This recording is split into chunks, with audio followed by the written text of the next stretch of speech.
Wyndham could do it. There's quite a few guys, and you can see how important the start is. Let's take a look at the starting lineup and the riders that made it to the main event. Of course, Jeremy McGrath. He had the best qualifying time, better than Ricky Carmichael's. Mike LaRocco, Stefan Roncada. His fellow Frenchman, David Villemin, also with an impressive ride in qualifying. Kevin Wyndham, Sebastian Tortelli will have our helmet cam on throughout the race. Heath Voss on that 4-stroke. Ferry, Byrne, McCormick, Kyle Lewis, Gonzalez, Waugh out of Canada, Pavoni, Michael Craig, Hoffmaster, Hodges, Huffman, and Jason Thomas. That's quite a lineup for the final race of the EA Sports Supercross season. All right, we're in Vegas. Okay, I'll put $100 on Voss for the whole shot. He was the first one out here for this warm-up lap. He was the first guy out. He's been the first one on the track every time it's their turn to ride. Why should the main event be any different? But I'll tell you what, the other guy on a 4-stroke in this race on the Yamaha YZ426 is Tim Ferry, who put in a great ride last week. I wouldn't be surprised if he put in another one. It was the U.S. Open last year that many thought started this trip for Ricky Carmichael, number 4, into his great season in the 250s in Supercross. And that MGM Grand Garden Arena is going to be filled with these riders again October 12th, 13th, and 14th for the U.S. Open coming up again this year. Jeremy McGrath looking down. Skip Norfolk whispering into his ear. That's Chad Watts, the tuner for Ricky Carmichael. Look at the focus. He doesn't even look at Jeremy. He's looking straight ahead. These guys have these little clutch adjusters. They'll reach forward. I saw Ricky just fiddling with his. They like to make sure that that clutch play is gone. You want it tight. As the clutch heats up during the race, they reach back and tighten it up a little bit more so the clutch never goes away during the main event. And there's, of course, Skip telling Jeremy what needs to be done. Pats him on the back. Skip Norfolk. Pretty sure Jeremy already knows, but Skip and Jeremy were a great team all the years when they put together all their wins. Look at Ricky. He's going to need a bigger helmet for all those skull and crossbone race wins. He won the 125 here in 98. Had an awful experience in 99 where he came in 19th. He crashed and then got hit going back to his bike. Remember that, dude? No, I don't even like to think about it. He just was in such a hurry to get back to the bike, thought he was still in contention, didn't realize guys were still coming. That's an ugly highlight from Ricky's growing pains in this 250 class. But how's this? Perfect. The two guys that are really the story here tonight next to each other. Cam McGrath stopped the win streak of Ricky Carmichael as we get set for a main event from Las Vegas, and we're off. McGrath, Carmichael battling it out, but it's Ferry and Voss in the 4-strokes with McGrath in second place. Villemin is in 4th behind Ferry, LaRocco, and then buried is Ricky Carmichael. What an opportunity for McGrath right here to get around Voss, if he can do it, before Ferry gets around him, with Carmichael back in the pack. Here comes McGrath to the inside, but the 4-stroke gets by. Ferry is right on his tail. Well, they're coming to the section where Voss has really struggled. Jeremy knows it, Voss knows it, Ferry knows it. It's the drag race to the woods. Here comes McGrath to take the lead of the road section. Ferry on the left. And it's the two Yamahas battling the 4-stroke. Look at Ferry. Ferry bar to bar with McGrath. We've got some good riders in front of Carmichael, who's moved up to 4th. Unbelievable first lap for Carmichael. He's picked off about 4 guys to get in this position to stay in contact with these guys. Needs to get through Voss. Try not to lose any time to Jeremy and Ferry right here. Fitness will play a part. This is 20 laps. It's hot. LaRocco went down, and I think we have a shot of that as LaRocco is back up and running, however. Take a look. That's Carmichael blitzing through the woods. Watch LaRocco over to the right of the screen. He goes into the corner. Ouch. Sets the front wheel down a little early. Villemin just does a head plant. Those guys are slow to get up. Looks like Villemin's still over there now. There he is. Villemin's still down as Dr. Bodner is right on the scene. He's the emergency doctor that goes the entire route of Supercross races all through the season. Jeremy McGrath is our leader with Ferry in second place. Carmichael now has moved up to 3rd with Voss in 4th, Roncada in 5th. Boy, look at Ricky tripling all the way through that section, all the way into the corner. He's making up a little bit of time on these guys. If it's anything like last week, and the fitness that played a major role towards the end of that race and the altitude, Ricky can go the distance. He doesn't get anything but faster. You know he wants it, but he's got to get through Ferry, who is hot right now, and McGrath, who has won here the last 3 years in a row. He likes this place. Let's go to Robbie. Hey, I'm watching Chad Watts on his pit board out there. He's saying, don't wait, make your move right now. He's saying, Ricky, don't sit around and wait for something to happen. You make it happen right now. He's done all year. There's no patience in the way he rides. You think, well, he should just probably settle in here. That's what most people do, and it lets the guy in front of us settle into a good pace. He also had McGrath's time on the board, on the pit board, as well as Ricky's. These guys got a good plan over there. They probably go over what needs to be put on that board, but most of the time the mechanic just makes it up as the race unfolds. But they have a plan, and they stick to it. It's worked so far. Look at the ground he's making up. Here comes Carmichael. Carmichael's trying to make a move on Ferry already. Carmichael, who's not leading yet, but he's led 205 of the 240 laps of the season during his win streak. Ferry looking back to see where Carmichael is. We're only 3 or 4 laps into this race, and we've got a 3-way battle for first. In the whoops, Carmichael, can he make the move on Ferry? No. Last week it was actually Ferry who was a little stronger through the whoops than Carmichael. Ferry trying to take the line away, but here comes Carmichael to the inside. He gets a squeeze from the 15 on the 4-stroke, and Ferry has to go back to 3rd as Carmichael has taken over 2nd place. They're on the 5th lap. You think Carmichael's messing around? Nope. That's what it takes. That's how bad he wants to win. He doesn't care what Ferry thinks of that pass. It's done, and he's got McGrath next, and he's closing. Ricky Carmichael in 2nd place. Look at that. Perfect. Carmichael just slides through that corner, back on the power, not really squared away. It doesn't matter. He's on the power. He's got to be to catch Jeremy. Wheelies all the way off the backside of that jump through the whoops. Guy's been getting away with so much with this aggressive style that now it's just become the norm. And Jeremy has a tough time trying to ride like that. He's got to just ride as smooth as he can, make as few mistakes as he can, and that's the best he can do. And if it's not good enough, well, Carmichael's just better. He's got to accept that. I don't think he wants to here. Only twice before in Supercross history has a rider landed on the podium every race. Well, Ricky Carmichael has been on a podium every race so far. This is where Ricky's got to be patient, Art. You know, it was such a struggle to get to the 2nd place position. You know, go up in the air right there, take a deep breath, try to relax, get that heart rate back down a little bit, and then go after Jeremy. Relax, fans. We still have 15 laps to go. Oh. Slides out. The crowd comes alive. Ricky Carmichael takes advantage of it. That's the kind of pressure Jeremy's been putting on everybody else for years. He just forces you to worry. Next thing you know, you're making uncharacteristic mistakes, unforced errors, killing everyone. 49.2. Watch Jeremy. He gets into the corner. He knows that Ricky's coming. He tries to get on the gas a little bit early. And Ricky just had here in Las Vegas, boy, you can slip and slide on it. Nothing Jeremy could do about that. He wanted to try to come back in that next left, get to the inside. Ricky had it covered. Now Jeremy has a great opportunity to study Ricky. Put the pressure on him. Already, though, Carmichael was starting to pull a lead. As they exit the woods. Last lap, 52.1 to 49.7 for Carmichael. It's just whatever Carmichael needs to do to get in the lead is what he does. Reminds me of that movie, The Natural, when Robert Duvall is talking about Redford going, you know, whatever he wants to do, he does. You know, and that's what Carmichael's been able to do this year. He's going, okay, I need to turn the fastest lap of the night, maybe 2 or 3, in order to get in this lead or pull away and just break everyone's spirit. And he does it. It's hard to do. Jeremy is going as fast as he can. Probably the greatest Supercross rider of all time, and he cannot match the pace. Ricky Carmichael putting the bar up a little higher.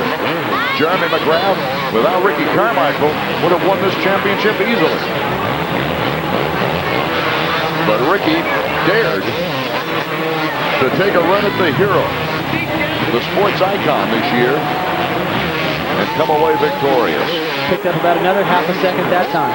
Jeremy's still there, though. He's not too far away. He's close enough. He's really picked it up from last week. Let's go on board with a great battle here for 5th. Well, you want to see that new 4-stroke Honda? There it is. You can hear it. we're looking at this from Tortelli. This is down the long straightaway. Triple that. Should triple again. Can't quite do it, but Boss does. Listen to that engine.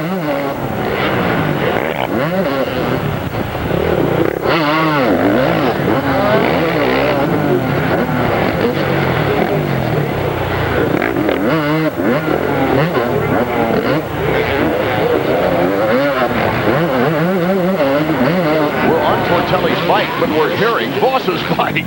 Yeah, that thing's pretty intimidating, so you can imagine what it would be like for Jeremy if he starts to make any mistakes later in the race. He'll have Ferry coming up. Sounds the same. The Mummy returns, takes advantage, and moves ahead of Boss. So Tortelli moves into 5th place.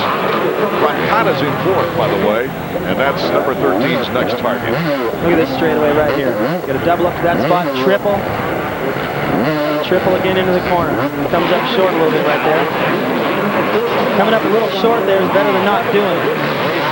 Boy, it's amazing the suspensions when you see that from the helmet cam. Davey Combs? Well, I tell you what, we're watching Sebastian Tortelli, and guys, this is probably the best Sebastian has ridden in the A Sports Supercross Series in the last couple of months. He bombed out of both of the ABC races. He was not able to even finish last week. Now Sebastian's trying to get ready for the Outdoor Nationals. But the streak that no one's talking about is this one. No French rider was able to make the podium in the year 2001 Supercross, and that might be a bigger surprise than Ricky Carmichael. Especially in the 125s, for the first time in Supercross history, we had an all-foreign podium. South Africa, France, and Costa Rica. Look at Ricky making mistakes. A moment ago, he made even a bigger one. Allowed Jeremy to close the gap. Jeremy had a faster lap. I don't think the fans have sat down throughout the entire race. Take another look. Through the whoop. Gets a little bit crooked right there. It's so hard to regain your momentum right there, and it just is what McGrath needed to see. You see McGrath just getting into the corner right there like a lap rider. He needs a little bit of a break right now. He has closed the gap. The crowd's consented right now. Look at Rick, look at Jeremy. Jeremy hasn't been able to run Ricky down all year. He's inching up a little bit right now. You see Ricky looking. The last 2 laps for Jeremy have been a couple of tenths a second faster. That's going to bother Rick. He's not used to having somebody run him down. That could force him to ride a little bit over the zone that doesn't look comfortable to me, but apparently is comfortable to him. Everybody believes that you got to pressure him to make a mistake, but most of his mistakes have been made in qualifying or practices. Heath Voss is out of the race. The Honda 4-stroke is going back to the pits. Hard to say why. It looks like Heath was doing fine.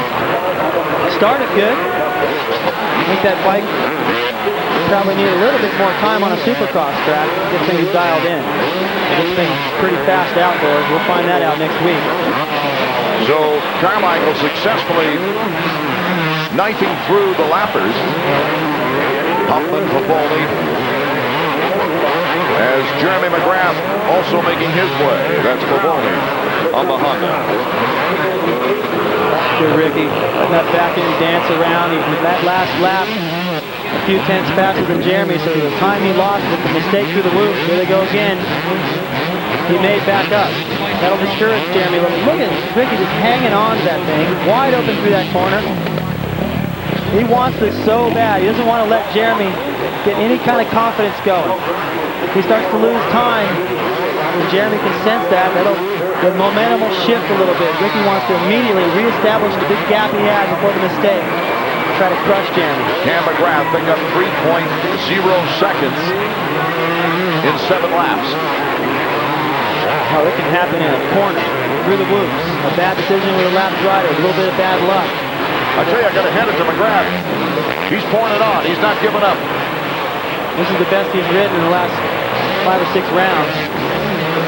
I think it's the best he's ridden since Houston when he took the 2nd place there. There's McGrath through the whoops. Looks good. That was a little faster through there than Ricky. See that flag waving? That's to let the lap riders know, get out of the way, leaders are coming. 50.7. The exact same lap time as Carmichael. And Carmichael makes another mistake. 6 laps to go. Here comes Jeremy McGrath, and the crowd once again onto their feet. Incredible. 39,000 fans are going bananas as McGrath has got a shot down at Ricky Carmichael. It's going to be up to McGrath. It looks like if he's going to be able to stop the streak of Ricky Carmichael, stop him from tying his own marks. Right when Jeremy had an opportunity to get close, he kind of blew the section to the approach to the triple there. Gave some time back. And look at Ricky, just pinning it through the roof. He wants it so bad. He doesn't want Jeremy to get even close enough to where there's hope. He's already won the title.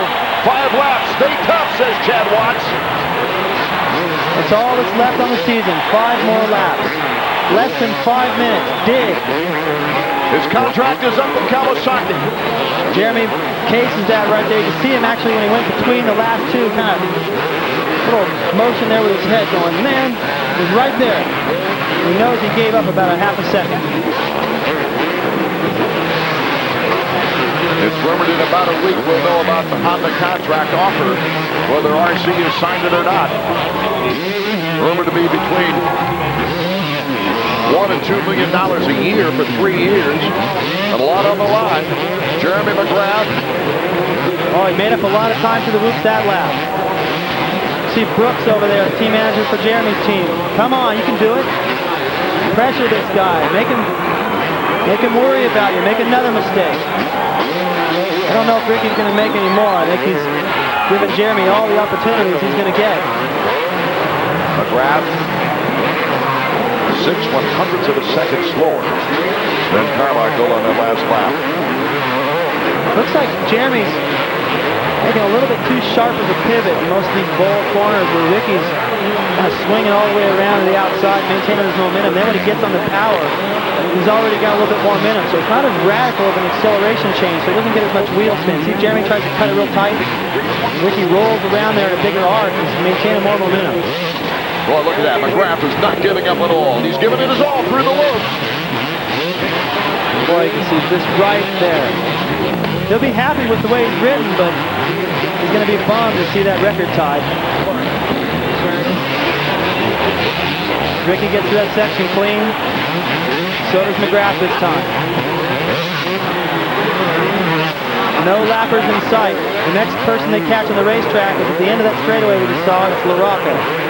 Man against man now for the record. Ricky Carmichael has had one more race than Jeremy McGrath had when he set the record. Finally, through that corner, approaches the triple. Jeremy gets through that good. And it was Ricky that wobbled a little bit. And Jeremy's got that roof section dialed. If he can get close enough, that could be a drag race through there. 2 laps he puts on the pit board. That was a 50-second, pretty much 50-second flat. Jeremy's 49.9. These guys are pushing as hard as they can. They're not even tired. What's that mean? It doesn't matter. Just give it everything you've got. Jeremy's letting it all hang out now. Carmichael cannot afford a mistake. He is riding absolutely as hard as he can go. 2 laps from now, less than 2 minutes. Jeremy's season is over. He can't afford to leave anything out here. He's got to give it all. I wouldn't be surprised to see him go down somewhere in the corner, just trying to get on the gas a little early, giving it everything he's got. Look at Carmichael go through those moves. Jeremy's got nothing to lose here. White flag, final lap now. Ricky Carmichael on the verge of tying Jeremy McGrath's consecutive win streak, as well as total wins during a season. The fans are on their feet cheering. They both get through that section with fastest rhythm. A historic season, a historic evening.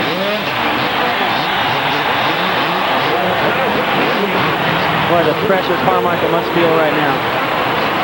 So much at stake for him. He wants this so bad, Arctic.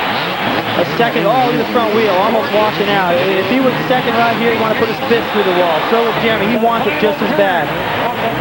Carmichael looking for his 15th win. His 14th on the season. The checkers for Ricky Carmichael. History is tied. He ties McGrath's seasonal records, 13 straight, 14 total wins. Look at these guys join. Total respect. McGrath has to be proud of his appearance and performance as Ricky Carmichael. You know he's a happy young man. Tying a record I thought wouldn't be broken for 10, 15 years. No, and just to go ahead and fast forward a little bit, that 72 win mark, the way Ricky's riding, he'll climb pretty close to that here in a few years. So the one thing is longevity, endurance over a period of time. 72 wins for McGrath in what, 9, 10 seasons. Yeah, staying healthy is a big key. And when you look at the way Ricky rides, you know, you got to cross your fingers a little bit more than the way that Jeremy was riding during all those championships. But he's proved us wrong. Every week I keep seeing a new challenge. Last week, crashing in practice, had a headache. Thought, okay, here's an opportunity for somebody to slip in there and stop this streak. And he still came back, fought through. He didn't just get the whole shot. He had to fight for it. Here again. You know, in the NBA, they talk about leaving the game on the court. Well, these guys left it on the track. Oh, they did. Jeremy's got to know that he gave it everything he had. He had all the opportunities. And, you know, it's just Carmichael's year. Everything just seems to fall his way. Not that he hasn't earned it, but, you know, when you get that rhythm. I mean, Jeremy's talked to us so many times because I know how that is and how that feels. And I think it's a little bit easier for him to accept knowing that, well, when you get on a roll like that, it just seems to do no wrong. It took almost a religious effort from Ricky Carmichael to get where he's got right now because the training, the regimen he had to go through every week. And McGrath, look at the fans standing for Jeremy McGrath. A great tribute to a great former champion. He's taking a little extra time here, appreciating all the support he's had over the years. I mean, he's probably surprised that we've all been so pro-Jeremy over all these years. I mean, all the times he's won, yet we still just kind of wanted to see him win another one instead of trying to root for somebody to come up and beat him. Finally, somebody has. Ricky's with Davey Combs. Ricky, they say that the sports record is an athlete's immortality, and right now you share the biggest record in Supercross with Jeremy McGrath. Congratulations. Thanks a lot, Davey. I tell you, the Kawasaki was running awesome tonight. Can't say enough for the bike. It was working good for me, and Jeremy kind of cut over on me on the start and messed things all up for me, but I seen him out front and started putting my head down and got through the first couple laps with everyone going every which way, and had to work for that one, and Michael Byrne got in front of me and messed my rhythm all up, and he was all on my, Jeremy was all on my tail, and it was a tough one. What about McGrath? He certainly gave you a great race. Definitely, Jeremy's a true champion, and but I came out on top that time. It was a fun race, and would have been a little funner if I wouldn't have had some chaos with the lappers, but that's the way it goes. Got to thank Chevy Trucks, Kawasaki, Aeronautique, Schwinn, Oakley, Fox, you know, my mom and dad, my trainer, Eldon Baker, mechanic Chad Watts for an awesome awesome season, and Mobile Vision. Ricky, congratulations on an amazing season in the new champ. All right, thanks. Also, Gatorade, THQ, Jack Pacific. Thank you. Let's go back upstairs.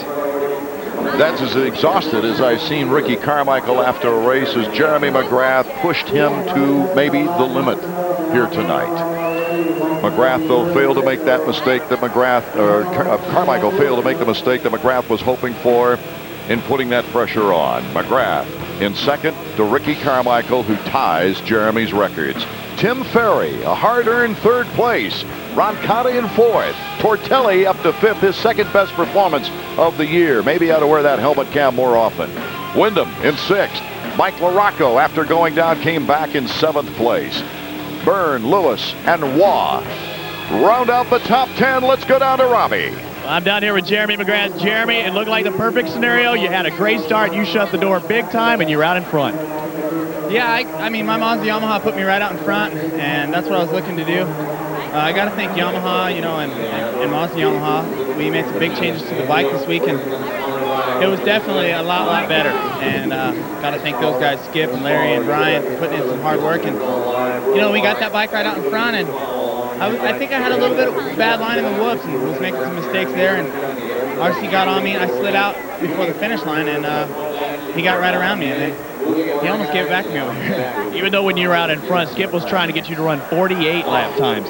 Chad, on the other hand, was wanting Ricky to run 49s out there. Was everybody almost asking a little bit too much of you tonight?